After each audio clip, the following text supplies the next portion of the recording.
होडल में विधायक ने तिरंगा फहराया, लेकिन तिरंगे को सलामी नहीं दी। बता दें कि होडल के राजकीय वरिष्ठ माध्यमिक विद्यालय के प्रांगण में 75वां गणतंत्र दिवस मनाया गया और इस गणतंत्र दिवस के मौके पर तिरंगा फहराने के लिए फरीदाबाद के विधायक नरेंद्र गुप्ता पहुंचे, लेकिन राष्ट्रीय ध्वज फहराने के बाद तिरंगे को सलामी नहीं दी। राष्ट्रीय ध्वज को सलामी नहीं देने पर शहर में चर्चाओं का विषय बना हुआ है। विधायक ने कहा कि वे सलामी देना भूल गए थे। आप देख रहे हैं होडल ब्यूरो रिपोर्ट। चैनल को जरूर सब्सक्राइब कर लीजिएगा और रोजाना देखते रहिएगा जिले की तमाम छोटी बड़ी खबरें।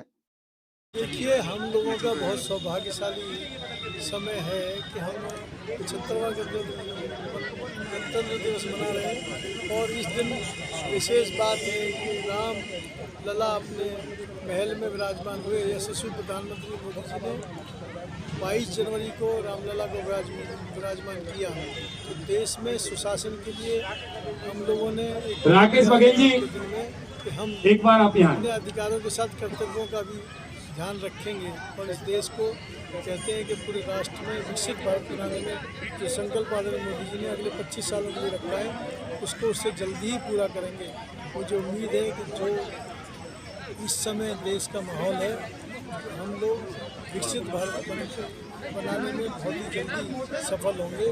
आज के दिन हम यही कामना करते हैं और निश्चित रूप से मोदी के नेतृत्व में जिस तरह से पूरे देश में नहीं पूरे विश्व में पॉजिटिविटी का माहौल है, हमारे सबके जो नया युवा भारत है उनके सबके सहयोग से जल्दी ही हम सब कामों सफल होंगे। एक फरीदाबाद में विधायक नीरज शर्मा के साथ पुलिसकर्मियों ने दुर्व्यवहार किया, उसके बारे में क्या कहेंगे? लेकिन मैं इस कार्यक्रम में मौजूद हूँ, मुझे इसके बारे में जानकारी नहीं, विधायक के साथ जो धक्का देकर उसको प्रोग्राम से भगाया है, मुझे कोई जानकारी नहीं है तो मैं कैसे उसमें कमेंट कर सकता हूँ।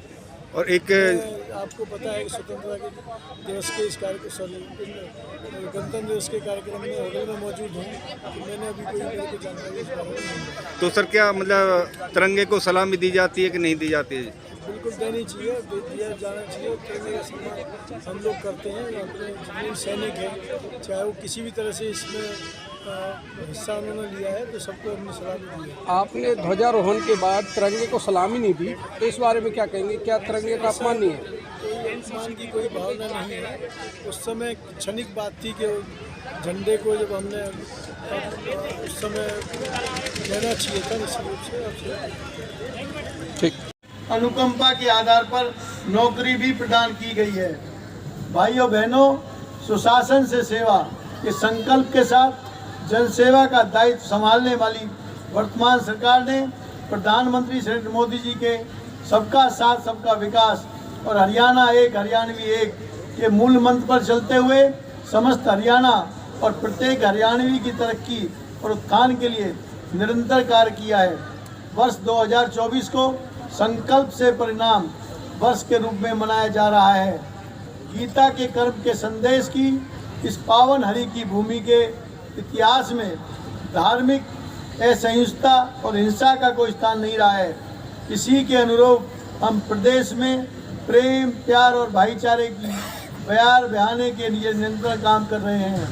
साथियों, हमारा प्रदेश हरियाणा सद्भाव, सौहार्द, समान विकास, समरसता के साथ साथ उन बदलावों का भी साक्षी रहा है जिनसे हर आदमी का जीवन सरल, सुगम, सुरक्षित हुआ है।